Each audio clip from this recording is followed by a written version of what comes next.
Chapter 13. The Demon of Despair. There was no fall this time.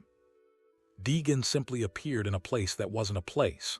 The ground beneath his feet was smooth and black, reflecting him faintly like a mirror, but there was no sky above, only an infinite expanse of shifting gray.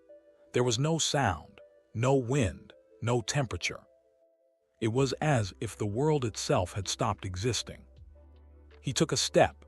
The sound of his own footstep echoed unnaturally long, stretching until it became a whisper, then silence again. The reflection beneath him rippled slightly as if the ground was liquid, but it didn't move under his weight. Deagan's breath came faster. Something about this place was wrong, more wrong than any nightmare he had faced so far. There was nothing to fight here. No walls, no horizon. Just emptiness.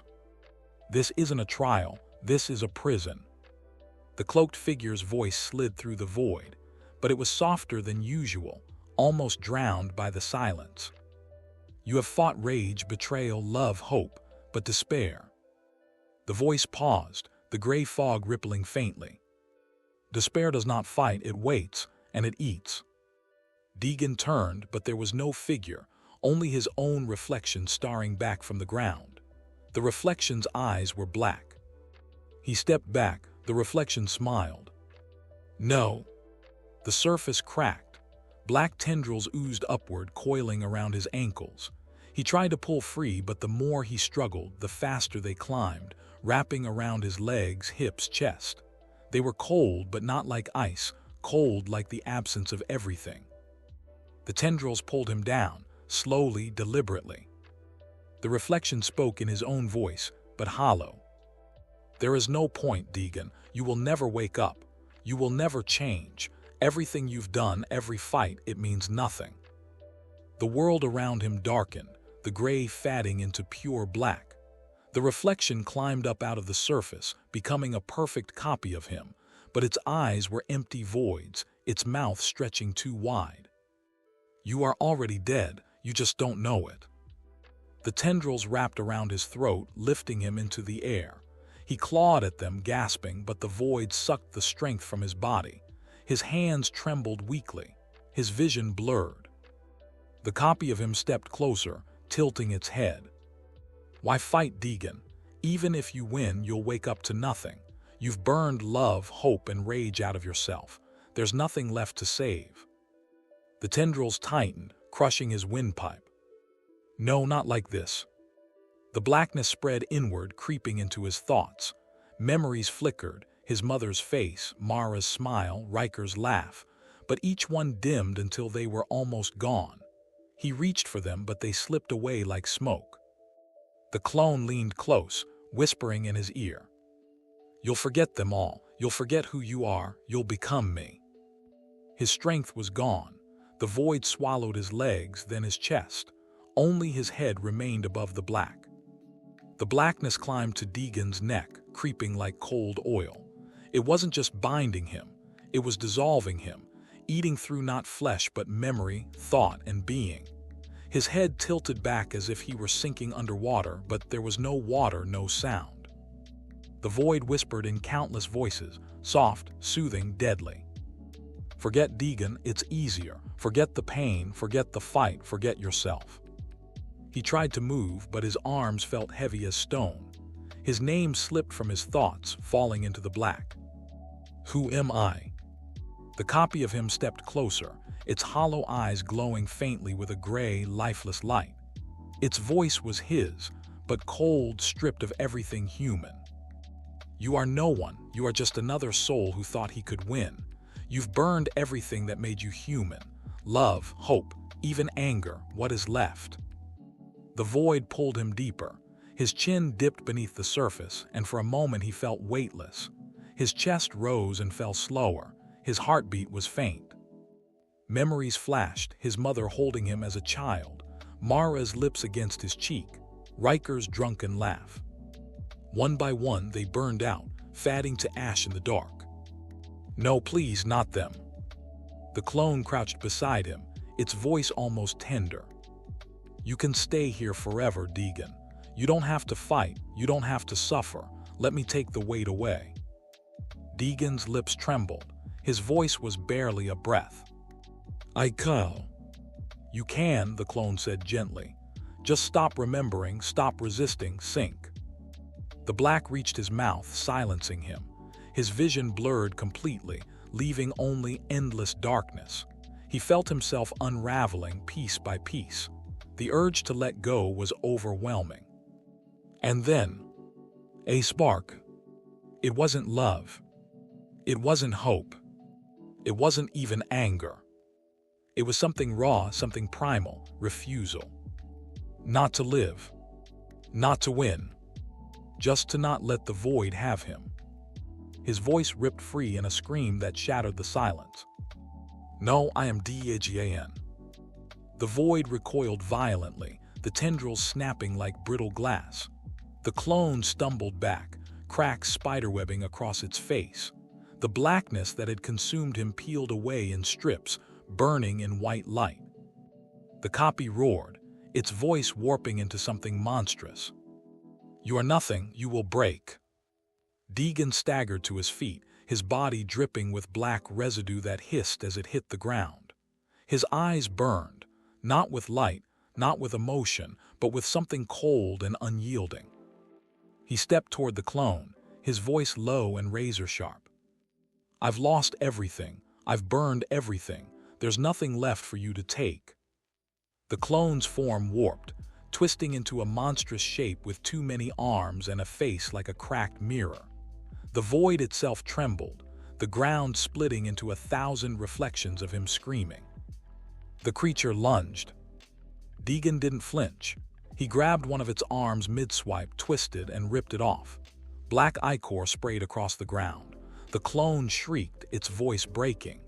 Deagan tore through its other limbs, ripping it apart piece by piece with his bare hands.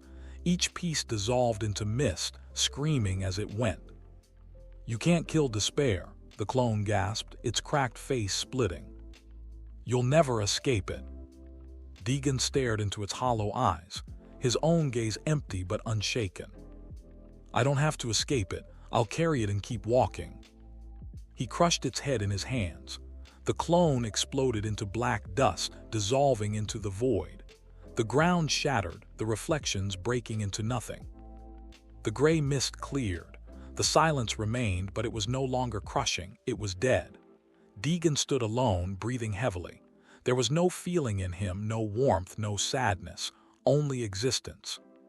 From the fog, the cloaked figure appeared, its voice unnervingly calm. "You survived despair by becoming it." Deagan didn't answer. He simply stared, his eyes cold, his hands dripping with black residue. The figure tilted its head. "You are no longer a man. You are something else, something dangerous even to us. But every step you take makes you less. Soon, Deagan, there will be nothing left to climb out of that bed." Deagan's voice was hollow, almost lifeless. "Then I'll climb as nothing." The figure's glowing eyes narrowed. "Then fall, nothing man, into the next circle." The void cracked and he plunged again, silent, expressionless, unbroken. The fall ended abruptly. No ground, no sensation, just dark air beneath his feet. He stood on nothing, surrounded by infinite black, as if even the void had given up forming a shape. The silence here was absolute. His heartbeat didn't echo, even his breathing felt muted. Then came the voice, not from around him, but from inside his own head. "You have killed every demon we sent. You have broken love, hope, anger, and yourself. But now you will break entirely." The blackness rippled. Out of it emerged countless copies of Deagan, stepping from the shadows like reflections peeling away from a mirror. They circled him, each wearing a different expression: rage, grief, fear, regret, even happiness. "You are not one thing, you are fragments. Kill one piece and the others will fight. Destroy them all and you will finally be free." The copies spoke in unison, voices overlapping. "Who are you, Deagan? Which one is real? Which one survives?" The circle closed. The first copy lunged, its face twisted with anger. Deagan didn't dodge, he snapped its neck, the body dissolving into mist. Another rushed at him, screaming, its voice his own, in panic. He tore its head off. The third tried to embrace him, whispering Mara's name, but he crushed it underfoot. Each time he destroyed a copy, the world flickered, and something in him died a little more. More came, hundreds. They swarmed him, grabbing, clawing, biting. He ripped them apart one by one, blood and shadow spraying across the empty black. His arms tore, his face split, but he didn't stop.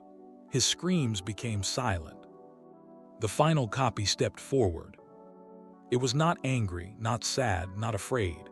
It was him, the last piece of him that still looked human. It held no weapon, no malice. Its voice was soft, almost pleading.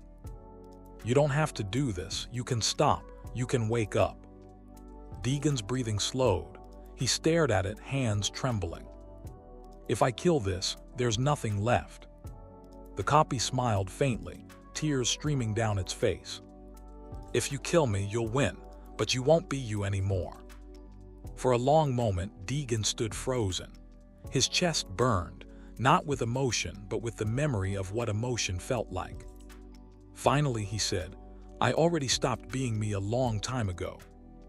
He drove his hand through the copy's chest, crushing its heart. The copy gasped, its eyes dimming. "Goodbye, Deagan." It dissolved into nothing. The void exploded outward, the black cracking like shattered glass. For an instant there was absolute silence. Then a pulse of darkness spread from him, consuming everything. The remaining fragments of the void crumbled into ash. Deagan stood alone, his body covered in black cracks that glowed faintly with white light. His eyes were no longer human. They glowed faintly with the same colorless fire. He felt no pain, no warmth, no cold. He simply was.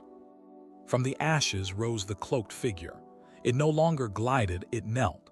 Its voice trembled, not with fear, but with something close to respect. "You have done the impossible. You are no longer prey, Deagan. You are something even hell does not understand."